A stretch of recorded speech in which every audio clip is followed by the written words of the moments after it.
अखिल भूमंडलीय सर्व शिरोमणि मुनि समाज के संस्थापक आदि मुनीश्वर योगेश्वर सदगुरुदेव शिव मुनि महाराज की जय। उपस्थित मुनि वृंद, साधु सज्जन वृंद, संत वृंद, साधक वृंद, आध्यात्म ज्ञान के जिज्ञासुओं और प्रेमियों, सभी श्रोता वृंद, आप सबको मेरा कोटिशः नमन, सप्रेम जय जीव।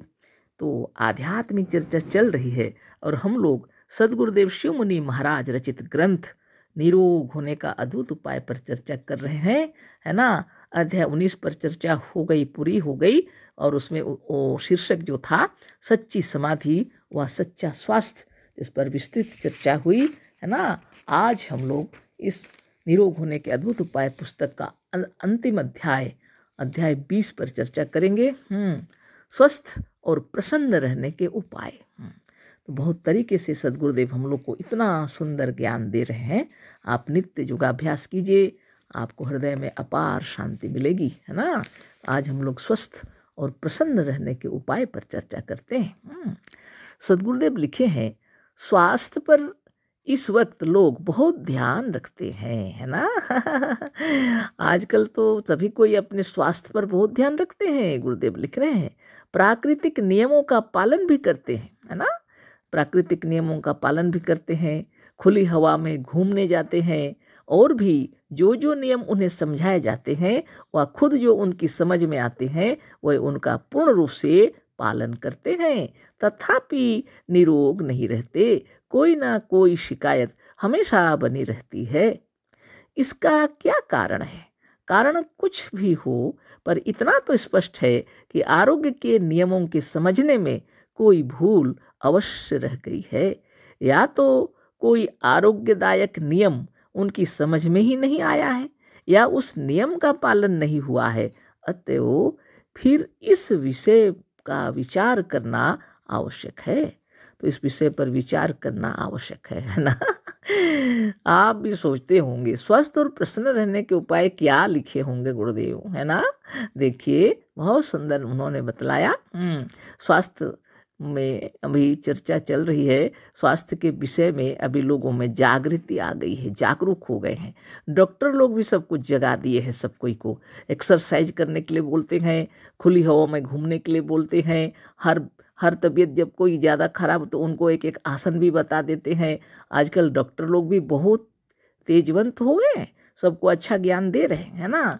तो बहुत बड़ी बात हो गई। इसलिए गुरुदेव भी लिख रहे हैं, स्वास्थ्य पर इस वक्त लोग बहुत ध्यान रखते हैं और प्राकृतिक नियमों का भी पालन करते हैं। खुली हवा में घूमने जाते हैं, और जो जो नियम उन्हें समझाए जाते हैं, डॉक्टर जो बताते हैं वो भी करते हैं, या तो खुद जो समझ में आता है वह भी करते हैं, और पूर्ण रूप से पालन करते हैं, तथापि निरोग नहीं रहते। बात तो ये हो गई, है ना। इतना कुछ करने के बाद भी कोई ना कोई शिकायत हमेशा बनी रहती है। चिंतित होने की बात है, यह चिंता का कारण हो गया, है ना। इसका कारण क्या है? कारण कुछ भी हो, पर इतना तो स्पष्ट है कि आरोग्य के नियमों के समझने में कोई भूल अवश्य रह गई है। तो क्यों ऐसा होता है? तो सदगुरुदेव कह रहे हैं, जरूर कोई बात है ना। इन नियमों को समझने के भीतर कुछ ना कुछ भूल हो गई है। या तो कोई आरोग्यदायक नियम उनकी समझ में ही नहीं आया है। यह भी हो सकता है कि कोई आरोग्यदायक देने वाला कोई नियम शायद उनकी समझ में नहीं आया, या उस नियम का पालन नहीं हुआ है, या तो उस नियम का पालन नहीं हुआ है। कुछ तो होगा कारण। अतएव फिर इस विषय का विचार करना आवश्यक है। इसलिए यहाँ पर इस विषय में ही चर्चा हो रही है। अब गुरुदेव आगे क्या लिख रहे हैं, यह नियम हमें मालूम हो गया है। यह नियम हमें मालूम हो गया है, गुरुदेव कह रहे हैं। और यदि आप ज्ञान शक्ति प्रेस की छपी हुई पुस्तकें पढ़ेंगे तो मालूम होगा कि स्वास्थ्य की असली जड़ हमेशा मन में रहती है, और विचारों के खाद से वह फलती फूलती और बढ़ती है। ये है मार्के की बात। सदगुरुदेव ज्ञान शक्ति प्रेस गोरखपुर से अपना स्पेशल अपना छपाया करते थे किताबें। ज्ञान शक्ति छपती थी और किताबें भी वहीं छपती थी। तो पहले की बात हुई, अभी तो जगह जगह मिल जाएंगी किताबें आपको। हाँ, कुछ केंद्र हैं मिलने के लिए, है ना। आप वहाँ पढ़ सकते हैं, है ना। बहुत बड़ी बात है, लेकर के पढ़ सकते हैं, है ना। तो गुरुदेव कह रहे उन किताबों को पढ़ने से मालूम होगा कि स्वास्थ्य की असली जड़ हमेशा मन में रहती है। स्वस्थ रहना है अगर आपको तो मन को ही वश में करना होगा, है ना। और विचारों के खाद से वह फलती फूलती बढ़ती है, और विचारों के खाद से वह फलती फूलती और बढ़ती है। तो विचारों को शुद्ध और निर्मल करना होगा। यह किससे संभव है? यह सब कुछ योगाभ्यास करने से संभव है। और योग साधारण केवल एक्सरसाइज के अंदर में नहीं आता। एक्सरसाइज तो करना ही है, लेकिन अष्टांग योग का पालन करना चाहिए सुबह से लेकर शाम रात्रि तक। अब जब तक भी बाह्य जगत में रहते हैं, हमेशा यह ख्याल रखना पड़ेगा कि आप किसी को दुख न दें। कोशिश करेंगे हम हमेशा अहिंसा, ना, किसी का दिल नहीं दुखाना, किसी को पीड़ा नहीं पहुंचाना, किसी को नहीं सताना। अगर ये कार्य आप करते हैं तो आप सचमुच योगी हैं। और आप सचमुच निरोग रहेंगे, इसमें कोई भी मन संदेह नहीं है ना। यह कार्य अगर आप करते हैं तो निश्चित रूप से निरोग रहेंगे ना। और विचार भी शुद्ध बुद्ध और निर्मल और निरामय हो जाएगा। आपका शरीर भी स्वास्थ्य निरोग और सुंदर हो जाएगा। लेकिन यह बात जरूरी है, नियम पालन तो बाद की बात है। अहिंसा के अंदर में सबसे पहले यम के अंदर में अहिंसा का पालन है। और अगर आपको यह ज्ञान हो गया कि आत्मा ये प्राण ही शक्ति है जो महाशक्ति और ये शरीर में विराजमान है, तो आप उसकी साधना तपस्या ऐसा करें कि आप खुद सुंदर वाणी वचन बोलें, सबको भी सुख मिले, आपको भी मिले। बहुत चर्चा हो गई हम लोगों की पहले से, है ना।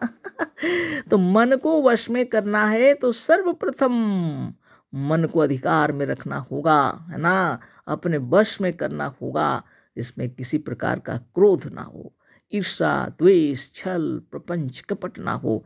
इसके लिए नित्य ओम जाप प्रणव करना पड़ेगा। ध्यान मगन होकर के कीजिए। ज्यों ज्यों आप प्रणव करने लगेंगे, आकाश अग्नि जल वायु और मिट्टी सब में एक प्रतिक्रिया आरंभ हो जाती है ना। और आपके शरीर के अंदर में भी प्रतिक्रिया आरंभ हो जाती है। और जब आप ये प्रणव शुभावना ध्यान करने लगेंगे तो शरीर के अणु अणु परमाणु परमाणु सचेतन हो जाते हैं। और यहाँ पर जो विकार है वो श्वास के मार्ग से निकल कर दूर चले जाएंगे शुद्ध होने के लिए, और अच्छे शुद्ध होकर के भीतर प्रवेश करेंगे। प्राणायाम करते समय या प्रणव करते समय प्राण का ध्यान किया जाता है, इस श्वास का ध्यान किया जाता है। और जब शुभ भावना उसके अंदर में रहे तो सारा शरीर निर्मल होगा ही होगा। और ये जो खाद दे रहे हैं आप ना, ये विचारों से अपना मन से प्रफुल्लित हो जाता है और शरीर भी स्वस्थ और निरोग और निर्मल निरामय हो जाता है। तो यह विचार है सबसे बड़ी, है ना। तो गुरुदेव के जो विचार हैं आपको उस पर चलना होगा। आप सोचते होंगे औषधि खाना ही आसान है, ना कुछ सोचो ना जागो, कुछ भी है ना खाते रहो फिर कोई बात नहीं है। लेकिन जब तक आप शुद्ध निर्मल और निर्मय निरामय विचार नहीं करेंगे तो आपका शुद्ध रूप होना मुश्किल है। अगर आप सचमुच में स्वस्थ और निरोग रहना चाहते हैं तो निश्चित रूप से अपने आप को अपने वश में करना पड़ेगा ना। सत्य को जानना पड़ेगा। प्राण शक्ति से बढ़कर कोई शक्ति नहीं है। यही प्राण ही शक्ति ऐसी महाशक्ति है जो आपकी औषधि को भी निर्मल कर देती है ना। जब आपके विचारों में बात आ जाती है, अब हम ये दवाई खा रहे हैं, ये हमारे अच्छे डॉक्टर हैं, है ना, और हम बिल्कुल स्वस्थ हो जाएंगे, है ना। ये भावना ही आपको स्वस्थ कर देती है और अमृत में परिणत हो जाते हैं सभी औषधि और भोजन पान सब कुछ। इसलिए डॉक्टर को, वैद्य को हमेशा अपने व्यक्तित्व को ऐसा रखना चाहिए कि मरीज उसके साथ बात करते ही प्रसन्न हो जाए ना, और उसके ऊपर भरोसा बढ़े। तब जाकर के ये औषधि भी कार्य करते हैं, है ना। और घर में जो खाना पीना बनाते हैं वो तो मूल है सबसे। सबसे सुंदर बात है, घर में नियम से भोजन पकना चाहिए, है ना। शुभ भावना से युक्त होकर के भोजन पकना चाहिए। जो भी खाना बनाते हैं प्रसन्नता से बनाइए और प्रसन्नता से खिलाइए, तो खाने वाले भी खुश, बनाने वाले भी खुश, सभी कोई खुश, और शरीर भी हो जाएगा स्वस्थ, है ना। और दिल भी करेगा साधन ध्यान तपस्या के लिए, है ना। परिवार को सुंदर बनाइए, ये परिवार है तपोभूमि, और इससे शरीर स्वस्थ हो जाएगा। तब आपको मालूम होगा कि बाल बच्चे परिवार कितने अच्छे होते हैं अपने घर, है ना। सुबह सवेरे उठिए, जागिए, ध्यान तपस्या कीजिए, सब मिल करके अपना अपना कीजिए, है ना। सबको शाम को एक बार इकट्ठे होकर के शुभ भावना भी कर लेना चाहिए, है ना। परिवार में शांति अपार होगी, है ना। जिस घर में ये कार्यक्रम चलेंगे उस घर में कोई तकलीफ नहीं होगी, ना देह का तकलीफ, ना दैवी भूत पिशाच प्रेत का तकलीफ, ना कोई भौतिक कष्ट। बुद्धि विवेक निर्मल रहेंगे, है ना। सब अच्छे रहेंगे, है ना। जैसे जिसके विचार और भावनाएं होती है वैसे ही उसके मन में अच्छे या बुरे आंदोलन उठते रहते हैं। इन आंदोलनों का प्रभाव शरीर को वैसा ही बनाता रहता है। अकेले स्वस्थ रहने में आनंद नहीं है, पूरे परिवार जब स्वस्थ रहते हैं तो आनंद ही आनंद है ना। इसका ख्याल रखते हुए घर के जो मुख्य लोग हैं नियमित योगाभ्यास करना चाहिए, ताकि सोते जगते उठते बैठते अपने परिवार को आप यह ज्ञान दे दें और बच्चे लोग भी करने लग जाएंगे, है ना।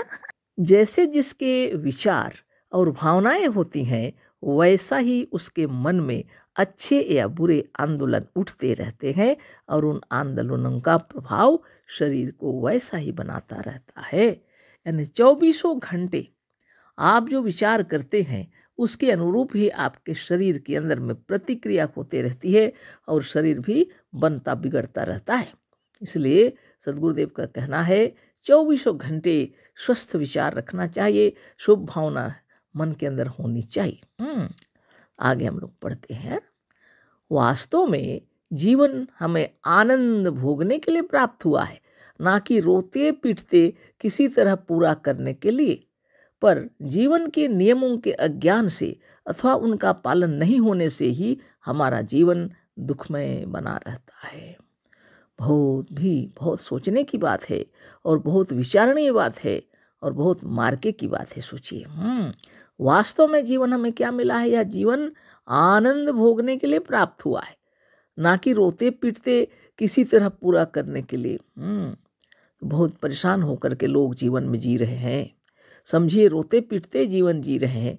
उनका कहना है ईश्वर की मर्जी, और वो हम लोग को यह तब हम बोल रहे हैं यह तकलीफ दे रहे हैं। हमने कोई कर्म किया होगा, पाप कर्म पूर्व जन्म में, उसी का ये फल भुगतना पड़ रहा है। ऐसे बहुत लोगों के विचार हैं, और कष्ट में जीते हैं और सोचते हैं इसी जन्म यह पूरा हो जाए तो अगला जन्म ठीक से रहेंगे, है ना। बहुत कठिनाई की जीवन जी रहे हैं लोग। कुछ लोग परेशान हो करके यानी रोते पीटते किसी तरह से जीवन को पूरा कर रहे हैं। जब भगवान उठा लेंगे तो चले जाएंगे, और जब ऐसा परेशानी है, ये सब भावना, ये सब क्या है? सब अज्ञान है वास्तव में, है ना। पर जीवन के नियमों के अज्ञान से अथवा उनका पालन नहीं होने से ही हमारा जीवन दुखमय बना रहता है। बहुत कठिन बात है। ज्ञान ही बचपन से उल्टा सीधा दिया गया। ईश्वर हमें जन्म दिए हैं, और वो हम लोग को दुख सुख का जो दे रहे हैं, हमारे कर्मों का फल दे रहे हैं। हमने बुरे कर्म किए होंगे किसी जन्म में, उसी को भुगत रहे हैं। ऐसी ऐसी भावना, और हम बच्चों को जन्म दे सकते हैं लेकिन कर्म नहीं दे सकते। ये दुनिया भर की बातें। कोई किसी का भाग्य नहीं संवार सकता, वो भगवान का दिया हुआ है। ये जो भावनाएं हैं ये मनुष्य को पीड़ित कर रही हैं बिल्कुल। इसलिए बचपन से शुभ भावना, और बच्चों को बारंबार समझा देना चाहिए कि तुम ही ब्रह्म हो, है ना। हर हालत में समझा देना चाहिए, है ना। और जितना जो अभी शुरू में बच्चे क्या करते हैं, पढ़ाई लिखाई, स्कूल भेजते हैं हम लोग उनको। हमेशा मनोबल ऊंचा रखना चाहिए और अच्छा शिक्षा देना चाहिए कि वो लोग उसको पढ़ें, अच्छे तरीके से सीखें, और वीरता से जीवन को जीना होगा ना। जैसी भावना होगी वैसा उनका जीवन बनेगा। 24 घंटे सुविचार में रखना चाहिए। माँ बाप भी अनायास बच्चों को डांटते फटकारते हैं, गाली देते हैं, तौहीन करते हैं। ये आदत को अपने आप में अलग कर लीजिए, ये गलत बातें हैं। सबसे पहले तो अपनी आदतों को सुधार लेनी चाहिए। सबसे पहले अपने आदर्श व्यक्तित्व को बच्चों के सामने रखना चाहिए। आप एक माता पिता हैं, आप गुरु हैं, गुरु से भी महान हैं। हाँ, आपने बच्चों को जन्म दिया है, अपने रक्त से सींचा है, हाँ, और अपनी भावनाओं से, शुद्ध विचारों से उनको बनाया है। फिर आप क्यों परेशान होते हैं?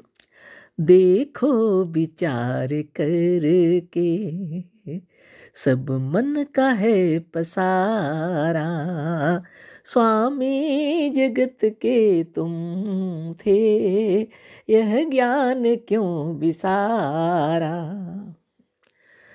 तो हमारे पूरे वर्ल्ड के अंदर, पूरे विश्व के अंदर क्या क्या घटित हो रही हैं, और हर एक जगह पर, है ना, अपने भौगोलिक दृष्टिकोण के हिसाब से शारीरिक, मानसिक, बौद्धिक अपने अपने तरीके से रचना हुई है।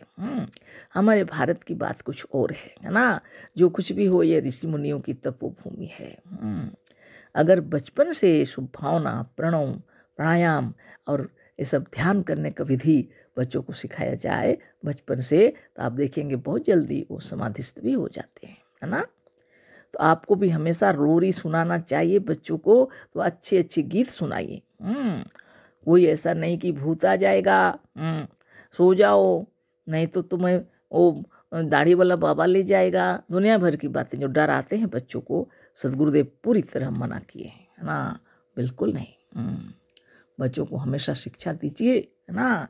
तू ब्रह्म है, तू यज्ञ है, तू ही सकल संसार है, सृष्टि के कर्ता तुम्ही, तू शक्ति का भंडार है।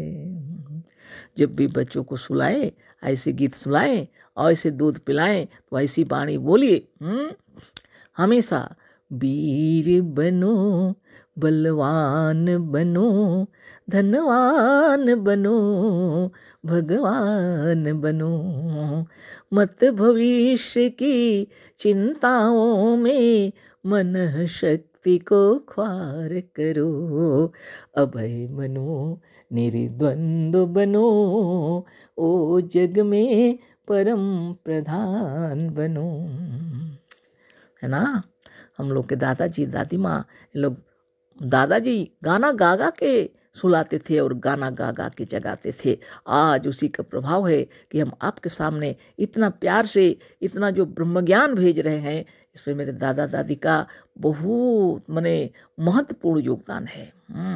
हमारे माता पिता और उनका व्यवहार, है ना, अपने माता पिता का व्यवहार भी, है ना, इसलिए आज हम आपके सामने इतनी सारी बातें जो भेज रहे हैं, यह साधारण बात नहीं है। जीवन के बचपन से, है ना, जब हमने गर्भ में हम जब आए तब से यह जो ज्ञान हमने सुना है आपको दे रहे हैं, है ना। साधारण बात नहीं है। और आज आप और हम इस विश्व को शुद्ध, बुद्ध और निर्मल और निरामय बनाना चाहते हैं, तो आज से हम लोग को अपने बच्चों के ऊपर पूरा ध्यान रखना पड़ेगा, है ना। तल्लीन होकर के प्रेम से, बहुत ही प्रेम से सिखाना पड़ेगा, है ना। आज जो बाहर जगत में क्या हो रहा है, बच्चे जो इतने बिगड़ रहे हैं बोल के लोग कहते हैं, गलत बातें हैं, बहुत गलत। बच्चे क्या बिगड़ेंगे, हमने उनको शिक्षा नहीं दी है। हमने उनको शिक्षा दी ही नहीं, हमने उनके लिए समय निकाला ही नहीं। आप शायद नाराज होते होंगे मेरी बात सुन करके, लेकिन आप सभी भगवानों को मेरा कोटि कोटि नमन है। रात दिन जो परिश्रम कर रहे हैं और जो इतना रुपये पैसे कमा रहे हैं हम लोग अपने बच्चों के लिए, कैसे टाइम नहीं दे रहे हैं आप सोचते होंगे, टाइम दे रहे हैं, है ना। एक क्षण भी अगर समय मिल जाए तो कम से कम मुस्कुरा के तो बात कर सकते हैं अपने बच्चों को। एक क्षण भी अगर समय मिल जाए तो गोद में उठा लीजिए दुलार करके, है ना।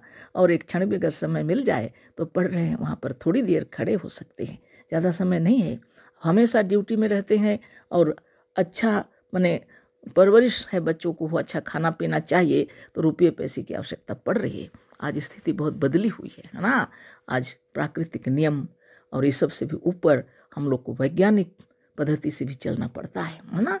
तो हम आप लोग को कुछ नहीं बोल रहे, लेकिन हमारा कहना है अगर समय मिल जाए एक पल के लिए भी तो बच्चों को दुलार करना पड़ेगा, है ना। आप देखेंगे वो इतने महिमा से भर जाएंगे, एक क्षण के लिए भी आपसे वो बिलग नहीं होंगे हृदय से, है ना, ना कभी आपको धोखा देंगे, कभी भी नहीं, है ना। ऐसा नहीं है कि आपके सामने अच्छा से रहते हैं और पीठ पीछे सिगरेट पीते हैं, ऐसा कभी नहीं करेंगे, है ना। ऐसा नहीं कि आपके पीछे अच्छा से रहते हैं और पीछे शराब पीते हैं, ऐसा कभी नहीं करेंगे। 24 घंटे अपने माता पिता के उज्जवल चरित्र उनके हृदय में वास करेंगे, है ना। क्योंकि माँ बाप से बढ़कर कोई बहुत बड़ा गुरु संसार में आज तक ना देखने में आया है ना आएगा। बचपन में जो हम लोग सीखे होते हैं, जीवन उसी पर खड़ा है। आप विचार करके देख लीजिए, है ना। जो फाउंडेशन बना है बचपन में, जो नींव माता पिता ने रखे हैं, उसके ऊपर में आप महल खड़ा किए हैं, है ना।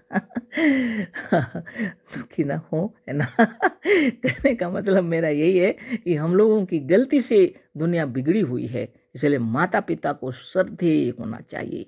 पहले माता पिता को उच्च ज्ञान दिया जाता था, तब साधन ध्यान तपस्या की ओर आते थे हमारे बच्चे, तब जाके विवाह पद्धति होती थी। पर आज क्या है, पढ़ाई लिखाई की ओर ज़्यादा और रुपये पैसे कमाने की ओर ज़्यादा ध्यान चला गया और हम लोग आध्यात्म को छोड़ दिए।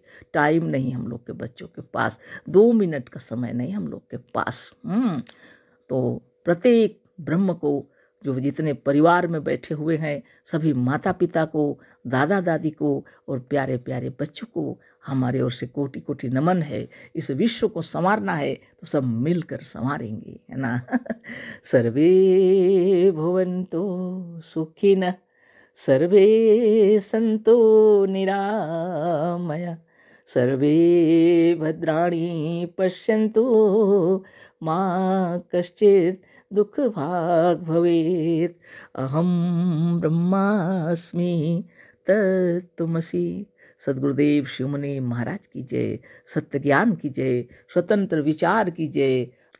जीवन आनंदमय बनाने के लिए सबसे पहले हमें यह जानने की जरूरत है कि आनंद का असली भंडार कहाँ है और किस मार्ग से हम वहाँ तक पहुँच सकते हैं।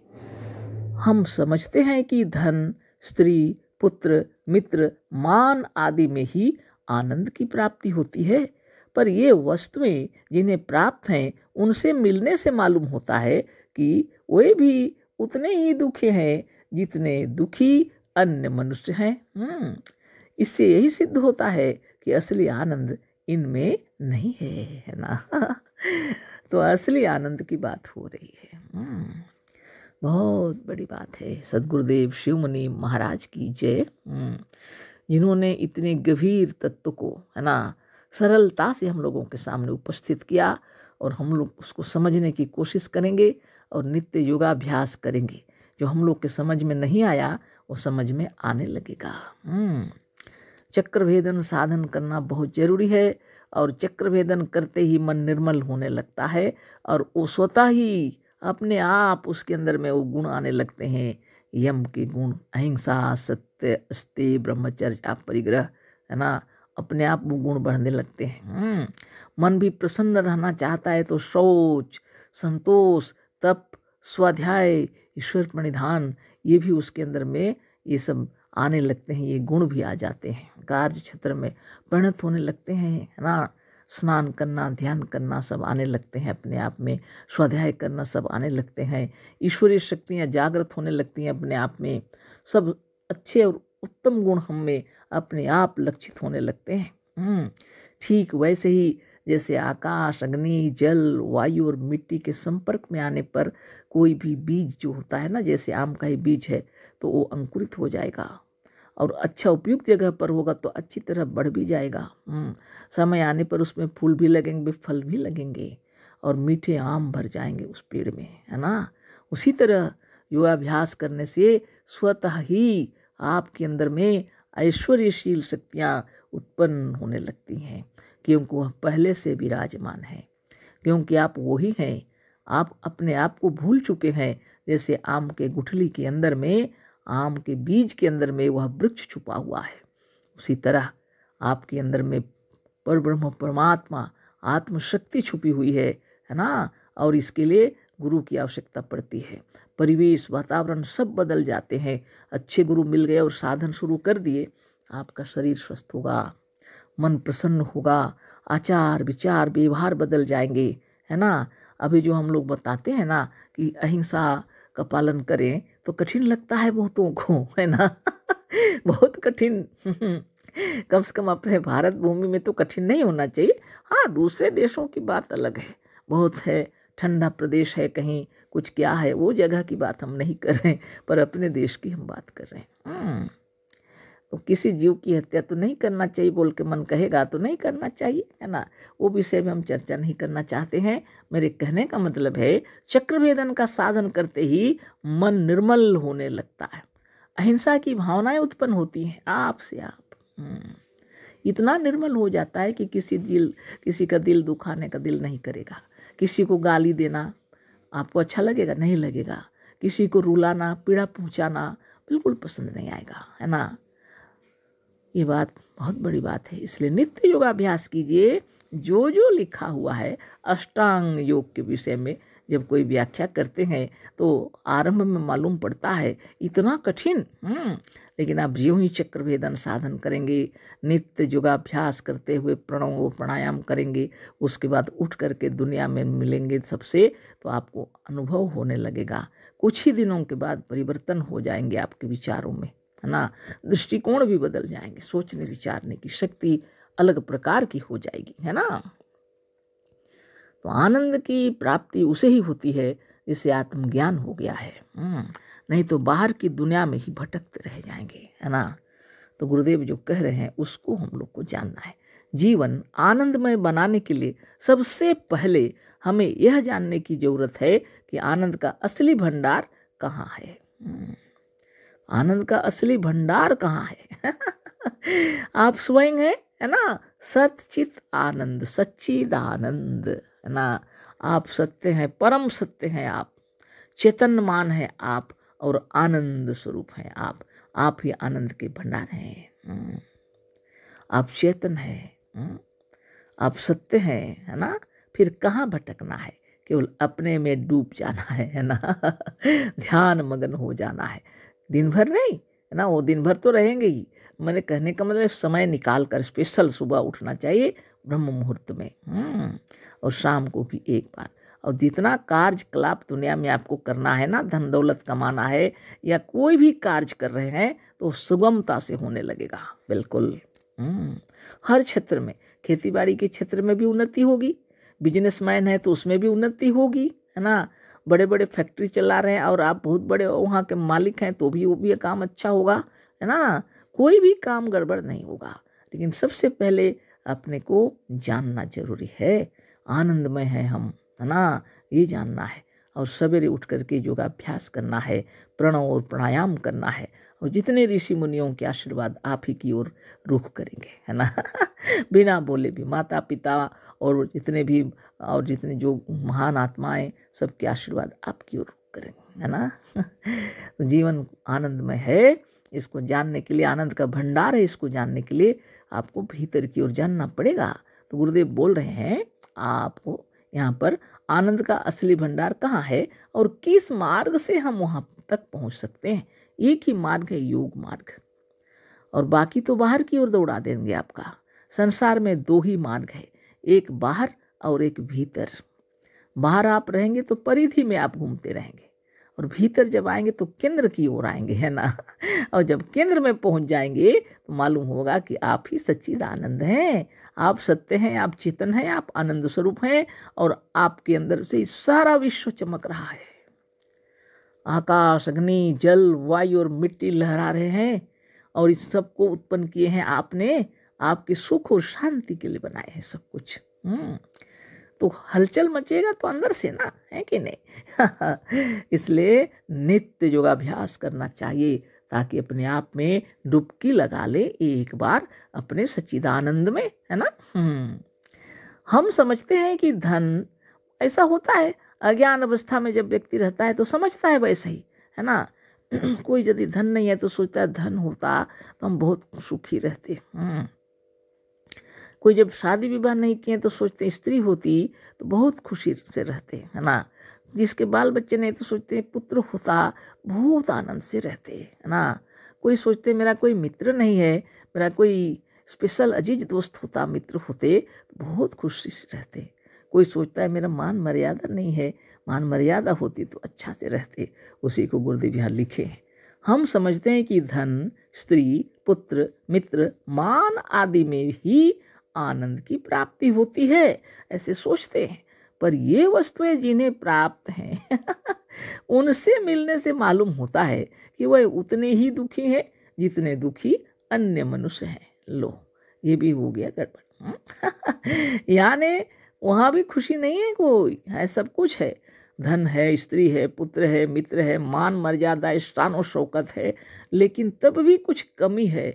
सब कुछ है, कोई माने आनंद के भंडार में जैसा देखने लगता है ऊपर से, लेकिन अंदर से वो थोड़ा महसूस करते हैं कुछ तो कमी है ना।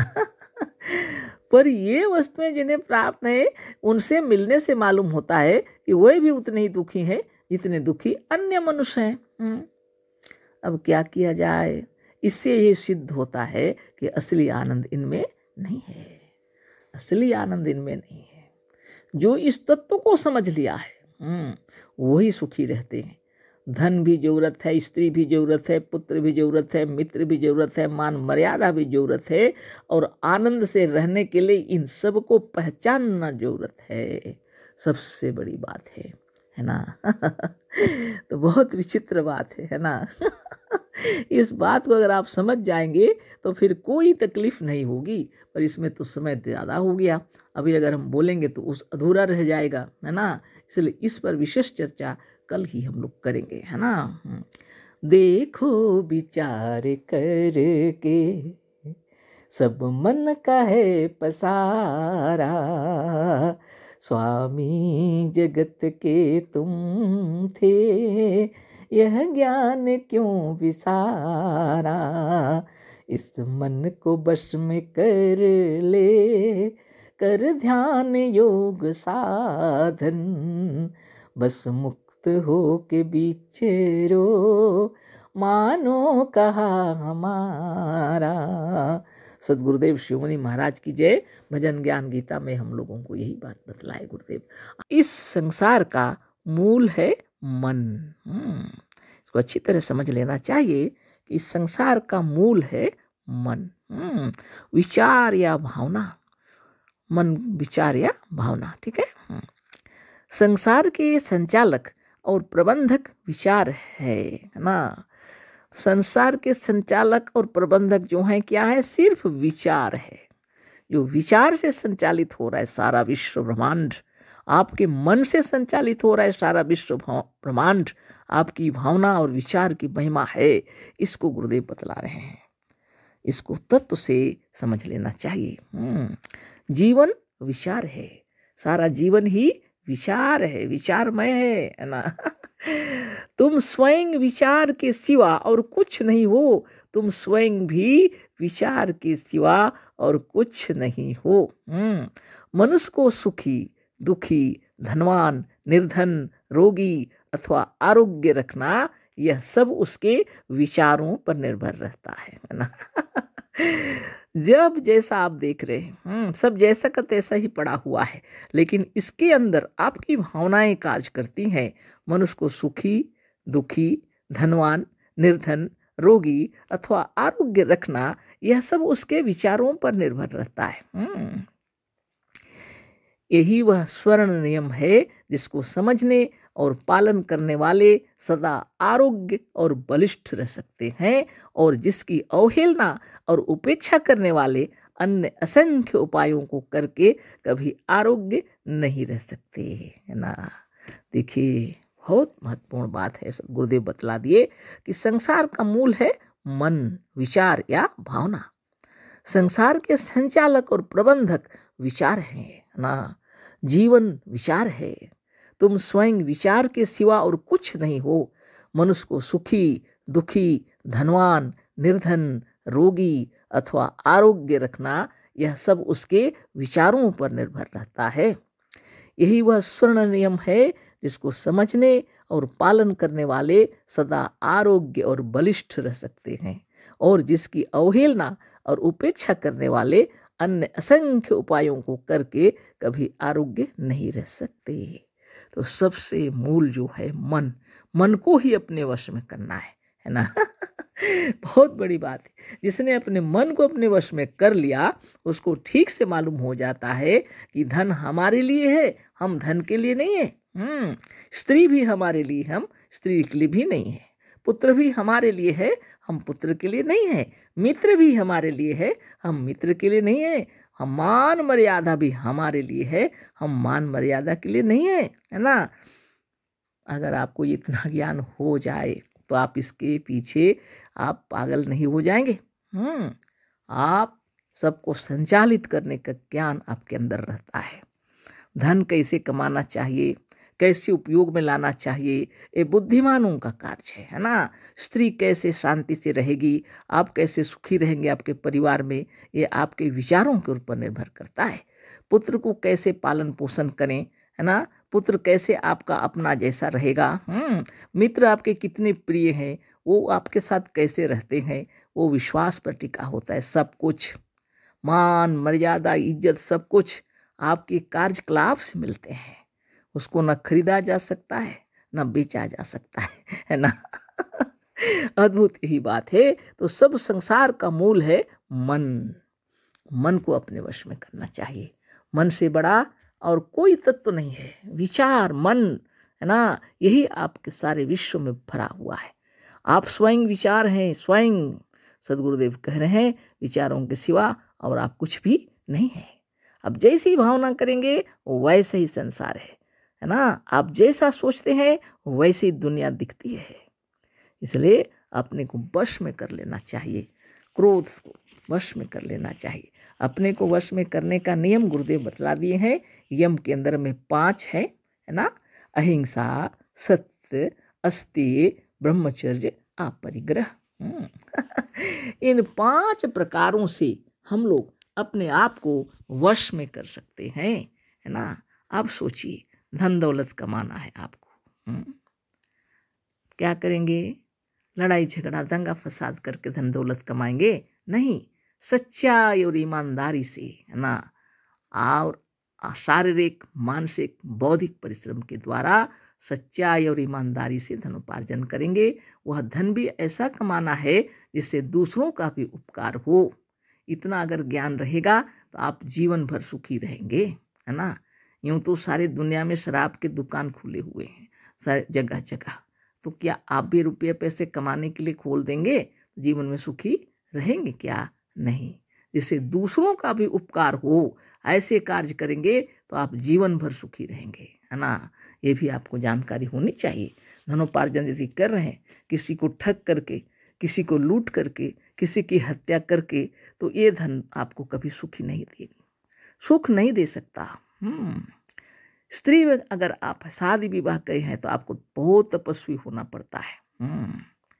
दोनों तरफ से पत्नी को भी समझदार होना चाहिए, पतिदेव को भी समझदार होना चाहिए, तब ये परिवार चलती है ना। तपस्या से तपोभूमि में बैठे हैं एक परिवार में हम लोग, है ना। हम नहीं कह सकते कि स्त्री को ही तपस्या करनी चाहिए और पुरुष को नहीं।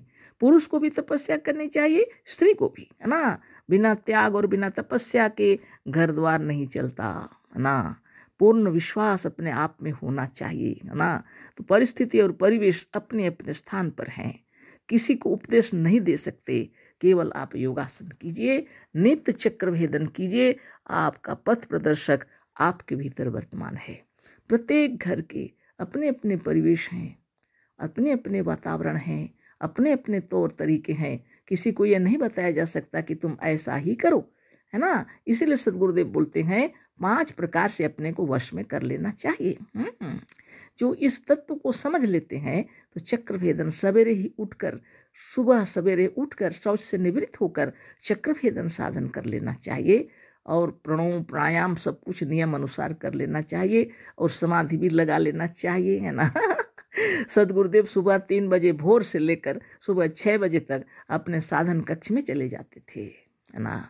और वो अच्छा से साधन करते थे और खूब अपने समाधि में खूब घूमते भी थे, है ना। अपने आनंद में, है ना। हम लोग ऐसा नहीं कर सकते क्योंकि उनका जो रूम था वो घर के नीचे अपना उन्होंने बना के रखे थे।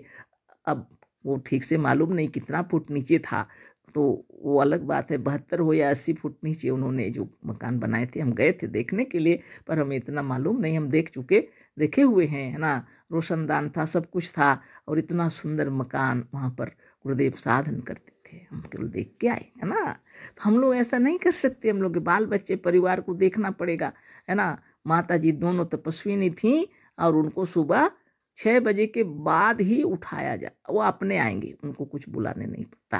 रात्रि 3 बजे चले गए, सुबह 6 बजे तक अपना योगासन सब कुछ करके निश्चिंत होके आते हैं। हम लोग कर सकेंगे क्या? ऐसा रूम भी रहेगा तो नहीं कर सकेंगे। 24 घंटे अपने बाल बच्चे परिवार और साथ, और क्या कहूँ मैं, सारे दुनिया में भटकता हमारा मन, उसको वश में करना है। इसके लिए बिल्कुल अभ्यास करना पड़ेगा नित्य दिन, है ना। अगर हम लोग इतना कर सकते, वो 3 बजे से लेकर 6 बजे की बात छोड़िए, हम कहते हैं 1 घंटा भी अगर अपने बस में रह जाए, अपना मन एकाग्र होकर के साधन ध्यान तपस्या में डूब जाए हम, तो दुनिया के कोई कार्य हम लोग के लिए कठिन नहीं है ना। मुस्कुराते हुए जीवन जिएंगे आप, है ना। पत्नी की किसी बात से कभी नाराज नहीं होंगे, पतिदेव की किसी बात से कभी नाराज नहीं होंगे, बच्चों को भी इतना प्यार से रखेंगे, है ना। मित्र दोस्त बंधु बांधव सखा सब प्रसन्न रहेंगे, धन धान्य से आप पूर्ण रहेंगे, है ना। मान मर्यादा की कोई कमी भी नहीं रहेगी, है ना। सदगुरुदेव क्या कहते हैं, यदि इस अपने आप को जीत लिए तो आपने जगत को जीत लिया, इस शरीर को जीत लिए तो ब्रह्मांड को जीत लिए। जो है पिंडी सो है ब्रह्मांडी, है ना। इस पिंड और इस ब्रह्मांड को समझना होगा, है ना। बिना योग साधन के हम लोग विश्व को नहीं जीत सकते। सबसे पहले अपने को वशीभूत करना चाहिए, है ना। सुख चाहते हैं, शांति चाहते हैं, प्रेम चाहते हैं, आनंद चाहते हैं, दुनिया के सब लोग चाहते हैं। अगर आप खुशी चाहते हैं तो खुशी बांटना पड़ेगा प्रथम, ना। मुस्कुराना पड़ेगा, खुशी से बात करना पड़ेगा, सब क्षमा करना पड़ेगा, क्षमाशील होना पड़ेगा। सारी बातें अपने आप में हैं। सदगुरुदेव क्या कहते हैं, ज्ञान में ही शक्ति है और आत्मज्ञान ही सबसे बड़ा ज्ञान है। अंधविश्वास छोड़कर अपने भीतर का शब्द सुनो, तुम्हारा सच्चा पथ प्रदर्शक तुम्हारे भीतर वर्तमान है। तो मूल है मन, और मन को पहले पकड़ा जाए तो आरोग्य और प्रसन्न रहने का रामबाण उपाय अपने विचारों में परिवर्तन करना है। तो सदगुरुदेव कह रहे हैं कि आरोग्य और प्रसन्न रहने का रामबाण उपाय कहते हैं। राम की बाण कभी चूकती नहीं, यानी अचूक उपाय, है ना। क्या है ना, विचारों में परिवर्तन करना। ठीक है, चर्चा करेंगे, पहले पढ़ लेते हैं, है ना। तो आरोग्य और प्रसन्न रहने का रामबाण उपाय अपने विचारों में परिवर्तन करना है। विचारों में परिवर्तन करने का उपाय भूत भविष्य के विचारों का मनन और उठना बंद करना है। दुख, चिंता, भय, क्रोध, क्षोभ या तो भूतकाल में संबंध रखते हैं, भूतकाल से संबंध रखते हैं या भविष्य से। जब तक इन भूत भविष्य के विचारों से मनुष्य मुक्त नहीं हो जाता, तब तक वह कभी ना तो स्वस्थ रह सकता है ना प्रसन्न। इतना से करते हैं ना। तो सदगुरुदेव कह रहे हैं, आरोग्य और प्रसन्न रहने का रामबाण उपाय क्या है? अपने विचारों में परिवर्तन करना, है ना। विचारों को शुद्ध करना, शुभ भावना की ओर ले चलना। विचार अगर गलत राह में चल रहे हैं, उन्हें सही कर लेना चाहिए और विचारों में बदल देना चाहिए, विचारों को परिवर्तन कर देना चाहिए विचारों को, है ना। यही बात कह रहे हैं सदगुरुदेव। अगर आप खुशी रहना चाहते हैं, प्रसन्न रहना चाहते हैं, इसका रामबाण उपाय है विचारों में परिवर्तन करना।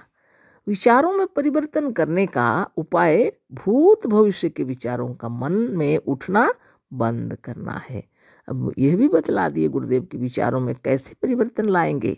तो कह रहे हैं गुरुदेव कि विचारों में अगर परिवर्तन करना चाहते हैं तो भूतकाल का या भविष्य काल का विचार मन में उठने मत दीजिए, है ना। यानी भूतकाल में क्या क्या बीता उसको छोड़ दीजिए और भविष्य में क्या होगा, क्या करेंगे, वो भी छोड़ दीजिए।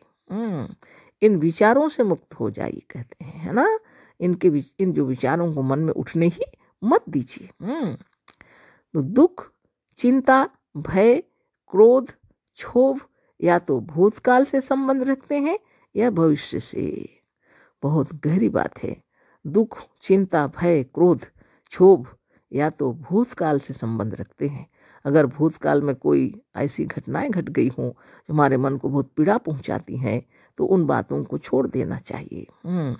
भय या क्रोध या तो क्षोभ है ना मन में उठ रहे हैं तो इन बातों को छोड़ देना चाहिए, भूतकाल की बातों को। या तो भविष्य की चिंता में है ना ये सब बातों से हट जाइए, गुरुदेव कह रहे हैं। ये सब जितने जो है ये तो भूतकाल या तो भविष्य काल से संबंध रखते हैं। दुख हो या चिंता, भय हो या क्रोध, क्षोभ, मन के अंदर में जो पीड़ा होती है या तो भूतकाल से संबंध रखते हैं या भविष्य से। जब तक इन भूत भविष्य के विचारों से मनुष्य मुक्त नहीं हो जाता तब तक वह कभी ना तो प्रसन्न रह सकता है न स्वस्थ रह सकता है ना प्रसन्न। गुरुदेव कह रहे हैं जब तक मनुष्य भूतकाल के विचारों से ग्रसित रहेगा या भविष्य की चिंताओं में घिरे रहेगा तो वह सुखी नहीं रह सकता, ना तो स्वस्थ रह सकता है ना प्रसन्न। कभी भी स्वस्थ नहीं रहेगा और कभी भी प्रसन्न भी नहीं रहेगा। सद्गुरुदेव कह रहे हैं जो अक्षर अक्षर सत्य है। वास्तव में हम लोग को इन भूतकाल के चिंताओं से मुक्त हो जाना चाहिए और भविष्य की चिंताओं से भी मुक्त हो जाना चाहिए, सद्गुरुदेव का कहना है। जिसके मन में सदा भूतकाल के विचार चलते रहते हैं मानो वह भूतकाल में जीता है।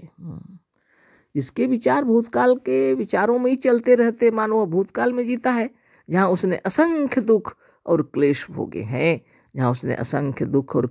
हैं, और जो सदा भविष्य के विचारों में डूबा रहता है वह भविष्य में जीता है, जहाँ संकल्प सृष्टि के सिवा और अभी कुछ नहीं है। और अगर भविष्य की चिंताओं में डूबे रहते हैं वहाँ कुछ नहीं है, केवल भविष्य की बातें हैं और संकल्प है मन में और सृष्टि, इसके सिवा अभी कुछ दिखाई नहीं देता प्रत्यक्ष में। वास्तव में सब वर्तमान काल में जीते जागते हैं। सच्ची बात तो यह है कि सब लोग वास्तव में वर्तमान काल में जीते जागते हैं, इसे सब बिल्कुल भूल जाते हैं, लेकिन यही बात लोग सचमुच में भूल जाते हैं, गुरुदेव का कहना है ना। यही अज्ञान उनके सब दुखों का कारण होता है और यही अज्ञान है और उनके सब दुखों का कारण है। बालक हमेशा भूत भविष्य की चिंता से मुक्त होकर प्रसन्न रहते हैं। बालक हमेशा ही भूत भविष्य की चिंताओं से मुक्त रहकर प्रसन्न रहते हैं। महात्मा लोग भी भूत भविष्य के विचारों को भस्म कर देते हैं। इसी से उनका भी जीवन आनंदमय रहता है। गृहस्थ मनुष्य यदि इस सत्य को समझ ले और तदनुसार अपना जीवन बदल दे तो वह निश्चय ही आरोग्य और आनंदमय जीवन व्यतीत कर सकता है। तो गृहस्थ जीवन में जो मनुष्य रहते हैं अगर इस विचार को अपने हृदय में बैठा लें और भूत भविष्य के विचारों से हटकर वर्तमान में अच्छा से जिएं तो उनका जीवन क्या रहेगा, आनंदमय रहेगा, है ना। तो बात ऐसी है। लेकिन अगर अच्छी विचारधारा है और कुछ महत्वपूर्ण बातें हैं भूतकाल की याद आएंगी तो अच्छी बात है, लेकिन बुराई को याद नहीं करना चाहिए, है ना। मेरा अपना विचार हम बता रहे हैं। अगर याद भी हो गया तो मन को झटक दे और वर्तमान में ही जीना चाहिए, है ना। हमेशा मन को हृदय में रखिए, अपने हृदय में शुद्ध विचार रखिए कि हम शुद्ध बुद्ध निर्मल पवित्र परमात्मा है। मेरे शरीर में जितना रोग व्याधि था वो चला गया और यदि कुछ है तो वो भी चला जाएगा। नित्य योगाभ्यास करते रहिए। दुख सुख तकलीफ आते जाते रहते हैं। गरीबी या अमीरी या किसी अभाव में अगर हैं वो भी दूर हो जाएगा। नित्य योगाभ्यास करने से हर दुख दूर हो जाते हैं। संसार में 3 ही प्रकार के ताप बताए गए हैं। एक तो देह का तकलीफ हो सकता है, एक तो दैवी भूत पिशाच प्रेत चंडी, है ना, और तंत्र मंत्र जादू टूना कोई कर दिया ऐसा विचार, और एक तो भविष्य के मैंने भौतिक सुख समृद्धि, है ना, भोजन पान खाना पीना, है ना, अनेक प्रकार के घर बिल्डिंग जो कुछ भी आप सोच रहे हैं ये सब हो सकता है। दुख दैहिक दैविक भौतिक 3 प्रकार के कष्ट माने गए हैं।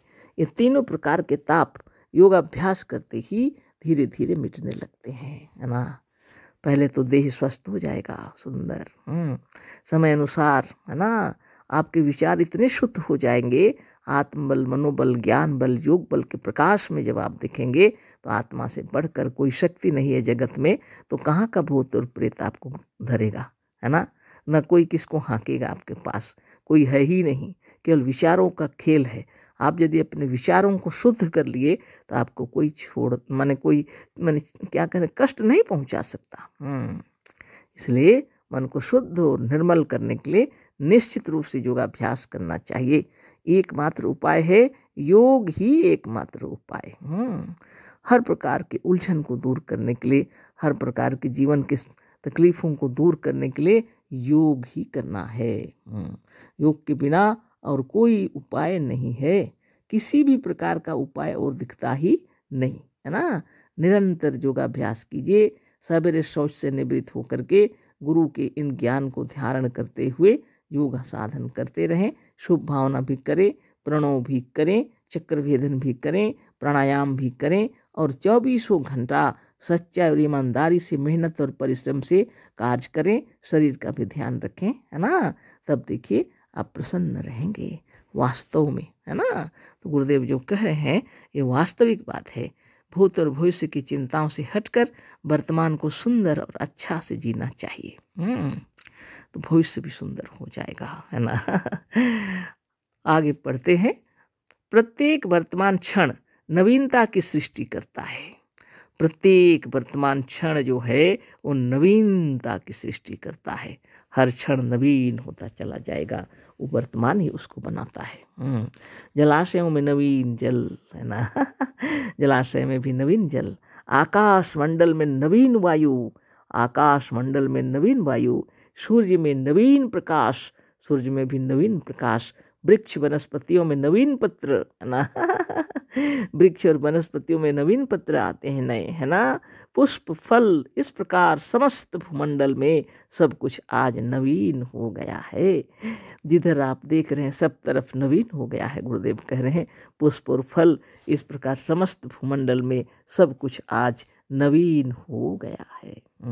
तुम भी आज से नवीन हो जाओ, तुम भी आज से नवीन हो जाओ। कितनी बड़ी बात है ना।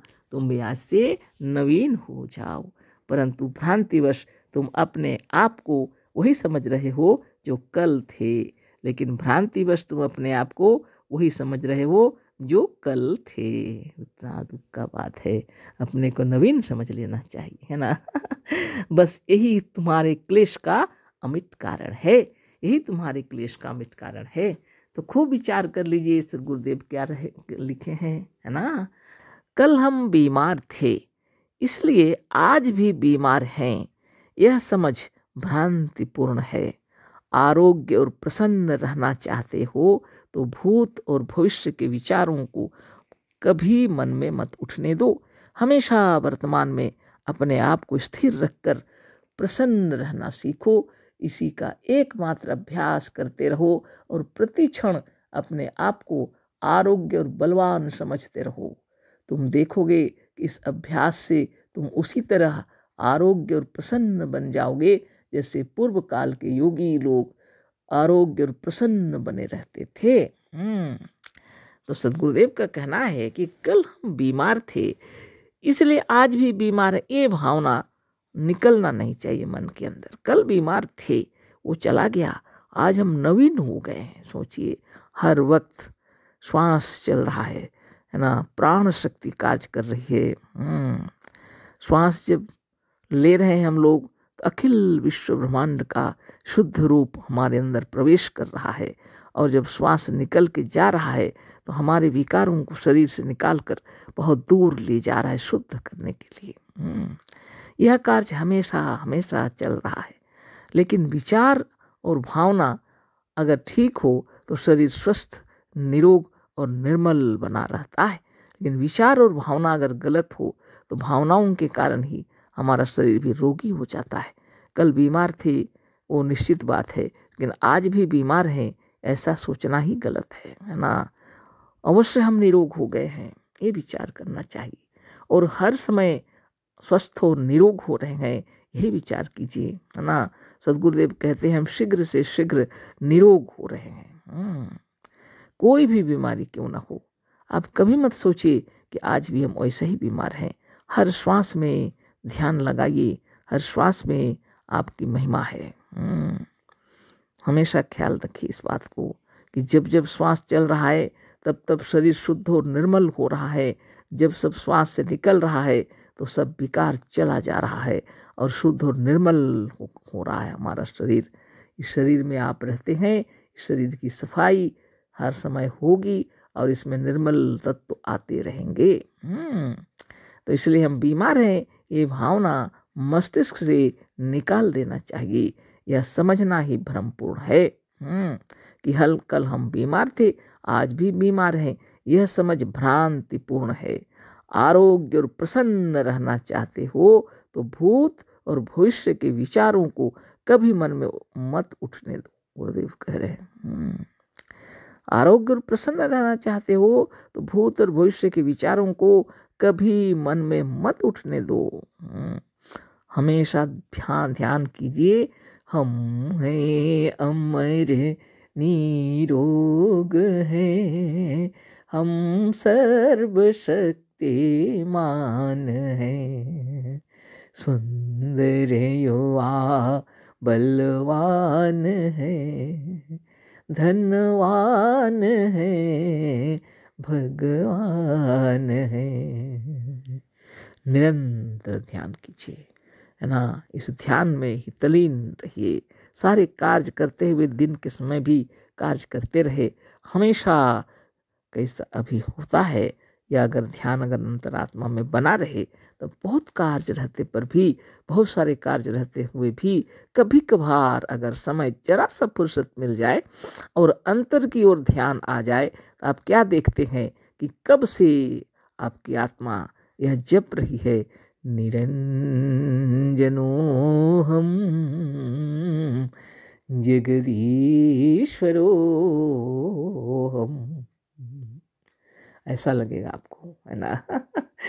कब से आपके अंदर में जप चल रहा है। याद रखिए, अपने आत्मा के अंदर में एक बार अगर विचार ठीक कर लेते हैं ना कि हम हैं अमर निरोग हैं और दृढ़ संकल्प हो जाता है तो 24 घंटे वही कार्य ही चलते हैं। शरीर शुद्ध निर्मल और निरामय होता रहेगा। इसलिए भावनाओं को शुद्ध निर्मल और निरामय रखना चाहिए, है ना। हमेशा वर्तमान में अपने आप को स्थिर रखकर प्रसन्न रहना सीखो। हमेशा वर्तमान में स्थिर रखो अपने आप को और प्रसन्न रहना सीखो, गुरुदेव कह रहे हैं। इसी का एकमात्र अभ्यास करते रहो और प्रति क्षण अपने आप को आरोग्य और बलवान समझते रहो। हमेशा निरोग है यही भावना कीजिए, बलवान है यही भावना कीजिए। सद्गुरुदेव शिवनी महाराज की जय। उन्होंने इतना खूबसूरत शुभ भावना हम लोग के लिए बना दिए हैं। एक एक पंक्ति, एक एक अक्षर अपने हृदय में विराजमान हो जाता है ना। अब जैसे ही सोचने लगेंगे वैसे ही कार्य शुरू हो जाएगा। पूरा शरीर एक मशीन की तरह बना हुआ है और कार्य इसका चालू रहता है। मन इसको चलायमान करती है। आत्मा की महिमा ही अपार है। हमेशा अभ्यास करते रहेंगे तो इसका फल आपको अवश्य मिलेगा। इसी एकमात्र अभ्यास करते रहो। इसका सद्गुरुदेव कह रहे हैं, इसी का एकमात्र अभ्यास करते रहो और प्रतिक्षण अपने आप को आरोग्य और बलवान समझते रहो।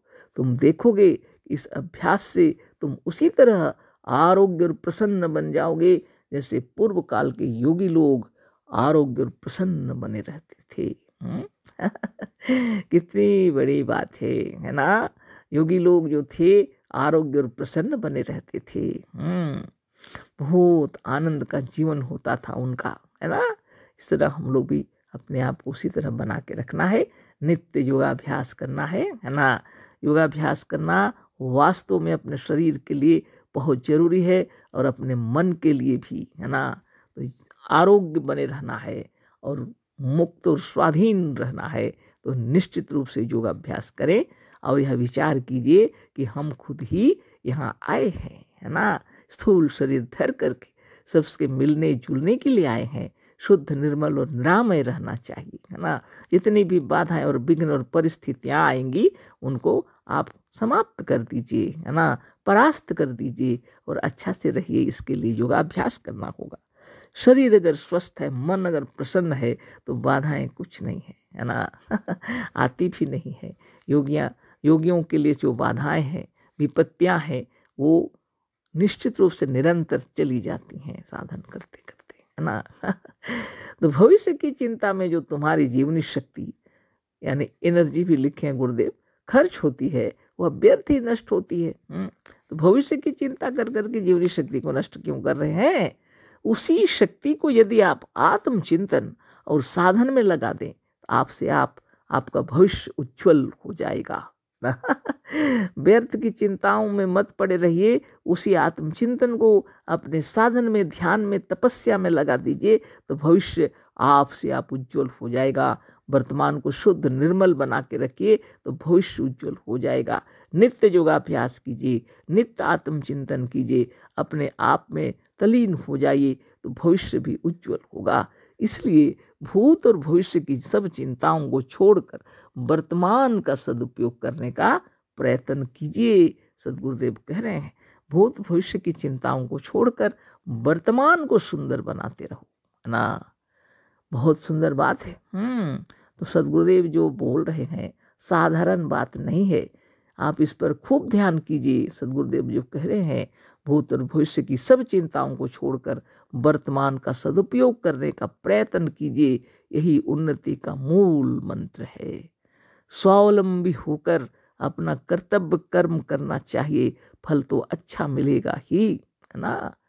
तो बहुत सुंदर कार्य करना है, हर समय आपको शुभ कर्म और शुभ भावना करनी चाहिए, भविष्य में अच्छा फल अवश्य मिलेगा। आपको निश्चिंत और स्वावलंबी होकर अपना कर्तव्य कर्म करना चाहिए, फल तो अच्छा मिलेगा ही।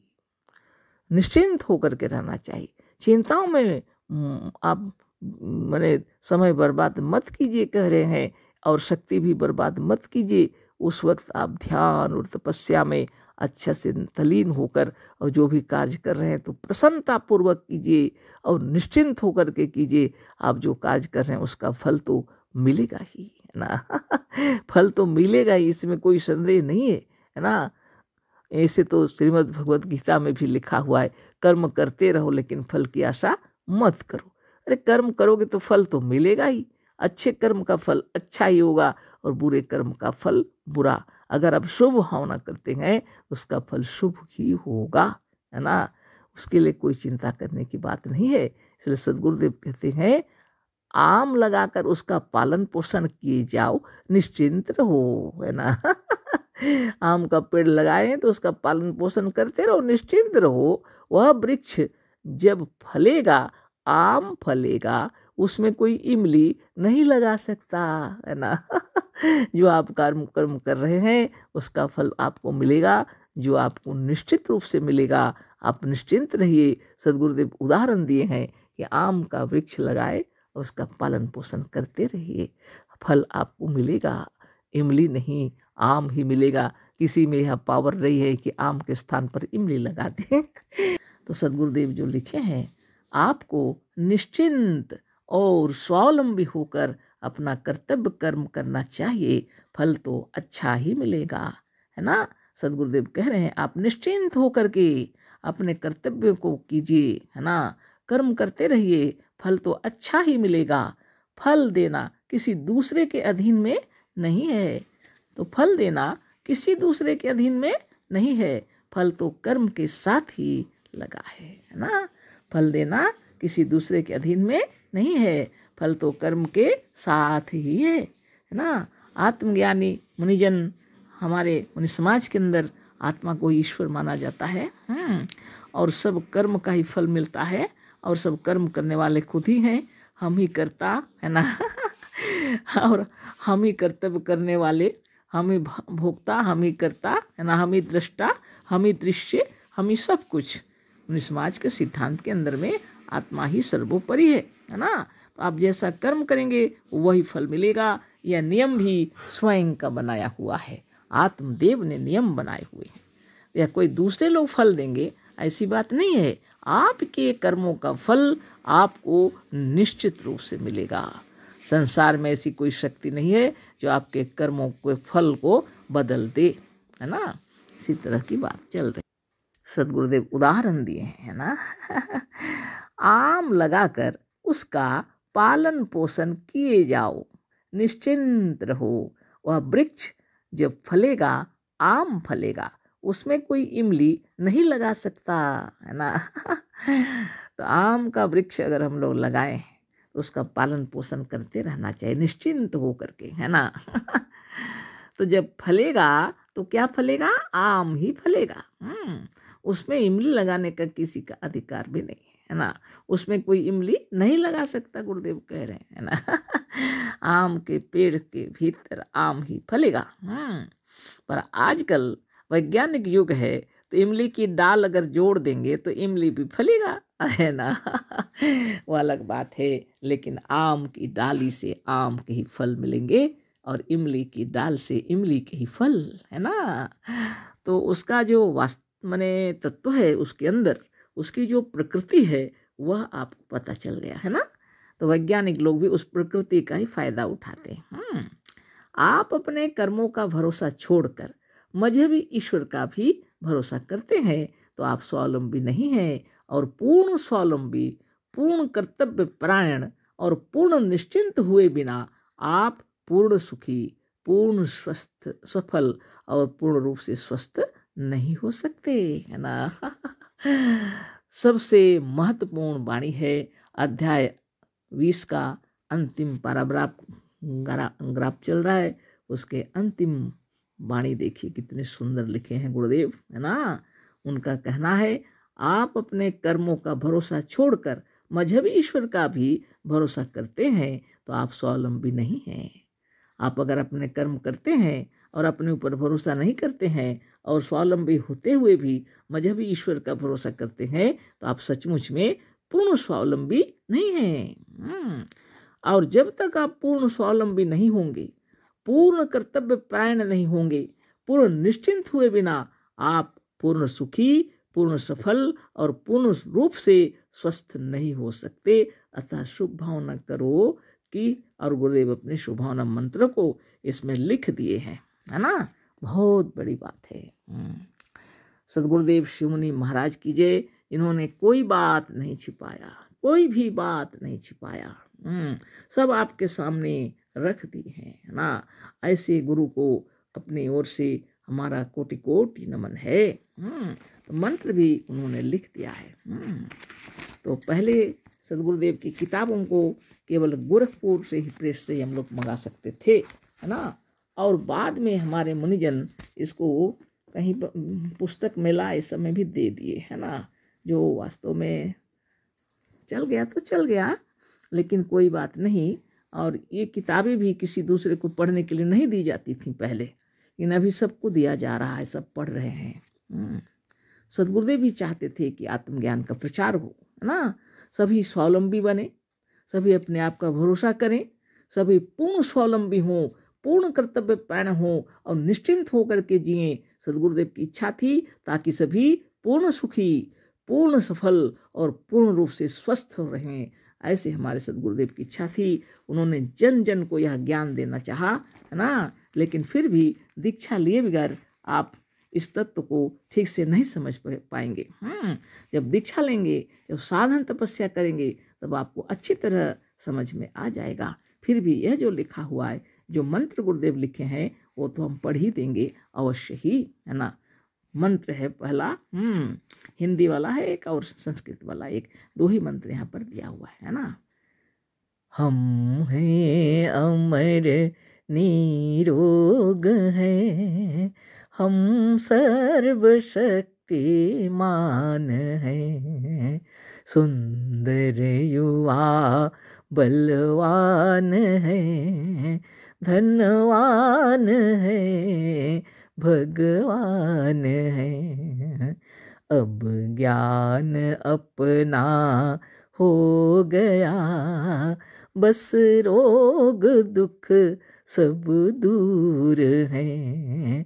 हम रूप यौवन युक्त हैं, आनंद से भरपूर है।